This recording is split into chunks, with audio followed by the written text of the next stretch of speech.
അള്ളാഹുവിന്റെ ഹബീബിന്റെ പേരുള്ള സ്വലാത്ത് ഒഴിവാക്കുന്ന ഒരു ചുറ്റുപാട് നമുക്കുണ്ടാകാൻ പാടില്ല.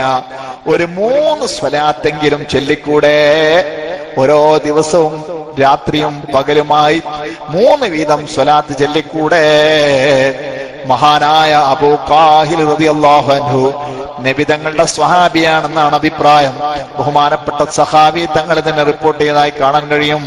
അള്ളാഹുവിന്റെ ഹബീബ് അബൂ ഖാഹിൽ റളിയല്ലാഹു അൻഹുവിനെ വിളിച്ചുകൊണ്ട് പറയുന്നു, മൻ സ്വല്ലന അലയ്യ കുല്ല യൗമിൻ 3 മററാത്തിൻ വ കുല്ല ലൈലത്തിൻ 3 മററാത്തിൻ ഹുബ്ബൻ ലീ വ ശൗഖൻ ഇലയ്യ കാന ഹഖൻ അലല്ലാഹി അൻ യഗ്ഫിറ ലഹു ദുനൂബഹു തിൽക്കൽ ലൈല വ ദാലിക്കൽ യൗം.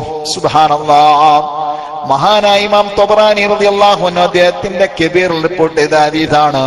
മഹാനായ ഇമാം സഖാവി നമുക്ക് പഠിപ്പിച്ചു തരുന്നത് എന്താണ് മുത്തുനബി പറയുന്നത്? അബൂ ഖാഹിലെ, എല്ലാ ദിവസവും പകലിൽ 3 തവണ രാത്രിയിലും 3 തവണ എന്നോടുള്ള സ്നേഹവും എന്നോടുള്ള വാത്സല്യവും കാരണത്താൽ ഒരാൾ ചൊല്ലി വന്നാൽ കാന ഹഖൻ അലല്ലാഹ്, അല്ലാഹു തആല ഒരു ബാധ്യത പോലെ തീരുമാനിച്ചിട്ടുണ്ട്. അൻ യഗ്ഫിറ ലഹു ദുനൂബഹു തിൽക്കൽ ലൈല, അവൻ ചൊല്ലിയ ആ രാത്രിയിൽ വദാലിക്കൽ യൗമ, അല്ലെങ്കിൽ ചൊല്ലിയ പകലിൽ അവന്റെ ദോഷങ്ങളെല്ലാം പുറത്തു കൊടുക്കാൻ അള്ളാഹു ബാധ്യത പോലെ തീരുമാനിച്ചിട്ടുണ്ട് കേട്ടോ. സഹോദരന്മാരെ, ഇത് നാം വെറുതെ കളഞ്ഞു കുളിക്കണോ? സാന്ദർഭികമായി ഞാൻ ഓർമ്മപ്പെടുത്താണ്, ചില്ലറ വിഷയമല്ല.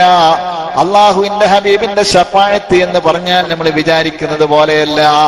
അത് ഉറച്ചും പ്രതീക്ഷിക്കാവുന്നതാണ്, ഉറച്ചു തന്നെ പ്രതീക്ഷിക്കാവുന്നതാണ്. അതിൽ ഒട്ടും ഭംഗം വരുന്നതല്ല. ഒരുപാട് ഉദാഹരണങ്ങൾ ആ വിഷയത്തിൽ വന്നിട്ടുണ്ട്. മഹാന്മാര് പല സംഭവങ്ങളും ആ വിഷയത്തിൽ